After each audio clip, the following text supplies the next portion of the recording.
Fala galera, ligado aqui no canal do BSR, chegando para mais um vídeo. Tema do vídeo de agora, o confronto entre Itália e Espanha, valendo pela semifinal da Euro. As duas seleções se classificaram nesta sexta-feira, a Espanha batendo a Suíça nos pênaltis, depois de 1-1 no tempo normal, e a Itália superando a Bélgica por 2-1 num grande jogo de futebol disputado em Munique.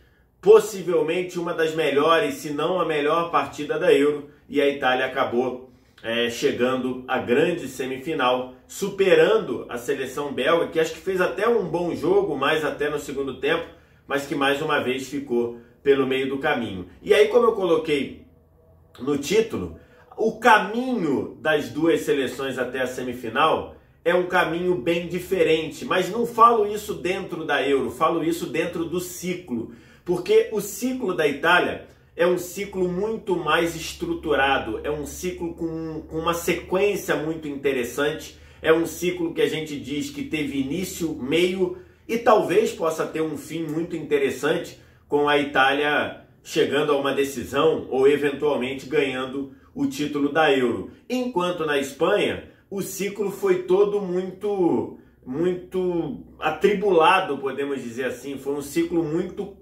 complicado por uma série de fatores. Então, o ciclo da Itália ele é um ciclo muito mais com um fluxo, um volume muito mais interessante do que o da Espanha, que é um ciclo de muitos altos e baixos. E aí a gente olha isso e tem que falar muito do trabalho do Mancini e falar muito do trabalho e da sequência de trabalho ou não trabalho do Luiz Henrique. Porque o Mancini assume no início de 2018, após a Itália ficar fora da Copa do Mundo da Rússia, né, Copa do Mundo de 2018, ele assume ali no primeiro semestre, e rapidamente a gente viu, já no pós-Copa, quando a Itália jogou a Nations, aquela primeira Nations, no grupo que tinha Portugal e Polônia, a gente viu a Itália já com uma cara muito melhor do que a Itália que foi eliminada para a Suécia naquele playoff, naquela repescagem da Copa de 2018. E aí a gente viu o Roberto Mancini usar a solidez defensiva, explorando Bonucci e Chiellini na zaga, fez a passagem de bastão, confirmou a passagem do bastão para o Donnarumma no gol, e aí do meio para frente ele sempre privilegiou o talento, sempre privilegiou a qualidade. E a gente sabe que o time da Itália, a gente olha para o time da Itália, a escalação, inicialmente a gente não se impressiona, porque talvez você não esteja acompanhando muito essa geração que cresceu nesse ciclo. Uma geração de Barella aparecendo muito bem, de Locatelli, que fez uma boa Euro nesse momento da reserva, aparecendo Spinazzola muito bem pelo lado esquerdo, lateral, saiu machucado, tem que ver como é que vai funcionar. Na frente ali a gente viu o Mancini dar minutos para alguns jogadores que até então eram um pouco contestados. O Immobile como centroavante acabou sendo a opção natural, Berardi por uma ponta, você tem o próprio Insigne aparecendo, e aí a gente viu a Itália aparecendo, que eu digo, se firmando na seleção, e a gente viu a Itália só crescer de produção. Não conseguiu a vaga para Nations, para aquela primeira Nations, perdeu a vaga para Portugal, porque perdeu o jogo de ida por 1-0 e depois mostrou muita solidez. E a partir daí, uma eliminatórias espetaculares. E, aliás, essa derrota de 1-0 para Portugal em setembro de 2018 é a última derrota da Itália de Mancini. E de lá para cá, não perdeu mais nem nas eliminatórias para Euro, nem na Nation seguinte, quando a Itália é finalista, né? A Itália é semifinalista da Nations, que vai ser em outubro, e depois também não viu mais... não perdeu também já nas eliminatórias para a Copa do Mundo. E nessa Euro mostrou não só muita competitividade a ponto de ganhar todos os seus jogos, ainda que tenha vencido a Áustria na prorrogação, né? Mas o resultado daquele jogo é vitória da Itália, e ainda mostrando um futebol muito bom. E hoje a gente viu isso, né? Um jogo duro contra a Bélgica, com a Bélgica com uma capacidade de fazer transições muito boas, a Itália, quando precisou, assumiu o controle do jogo e acho que mereceu a vitória por 2-1.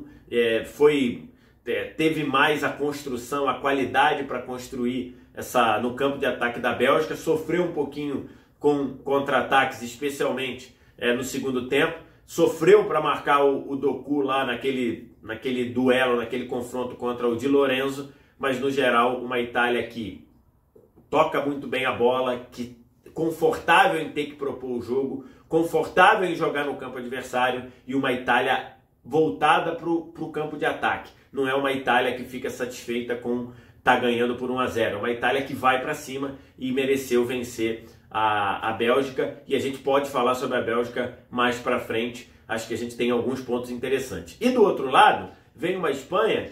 E aí a Espanha, o ciclo da Espanha não é essa subida como é um ciclo da Itália. A Itália foi subindo. Se fosse um gráfico, o gráfico da Itália seria assim e o da Espanha seria assim, seria aquela montanha russa. E aí tem muito da própria, digamos, da própria trajetória. E a Itália teve um problema, a Espanha teve um problema grave, que foi a doença da filhinha do Luiz Henrique, que acabou infelizmente vindo a falecer. E aí nesse período ele saiu da seleção e aí foi substituído pelo seu auxiliar. E depois acabou retornando, e aí ficou uma situação chata, porque o auxiliar já queria ficar, o Roberto Moreno queria ficar, e acabou que ficou aquilo, e o Luiz Henrique voltou. Isso atrapalhou muito.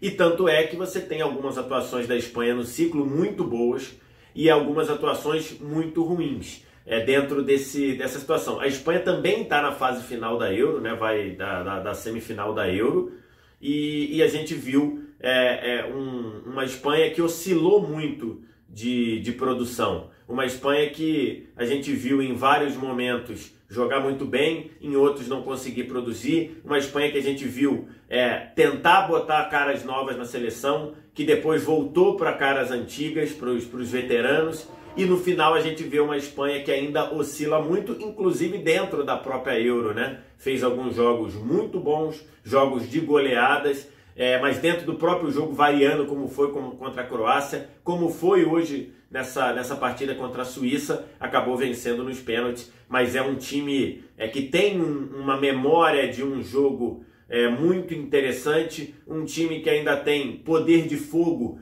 quando consegue fazer essa transição do meio campo para o ataque, da defesa para o ataque de forma bem feita, que ainda tem um Busquets que ainda aparece e consegue fazer esse time funcionar. É uma Espanha muito perigosa. E aí a gente tem esse duelo, Espanha e Itália, e que hoje tem um favoritismo destacado da Itália. Se a gente for imaginar o que esses times fizeram na Euro e também no ciclo, até por esse vídeo aqui, a gente pode ver que é uma Espanha, uma Itália favorita. Agora, a gente já viu nessa Euro, e como a gente costuma ver no futebol, que esse favoritismo às vezes não quer dizer muita coisa. E aí, o que você achou? Como é que você está vendo a Itália? Como é que está vendo a Espanha? Diz aqui embaixo nos comentários. E aí pode palpitar também quem passa para a grande final. Os jogos de semifinal e final serão em Wembley, né? E aí, o que você está achando? Diz aqui embaixo nos comentários. O resto do ritual você já sabe. Sininho das notificações aqui, like e se inscreve no canal aqui embaixo. E aí você copia o link desse vídeo, espalha nos seus grupos de WhatsApp e Telegram para todo mundo vir comentar também. Muito obrigado pela audiência, valeu, tchau!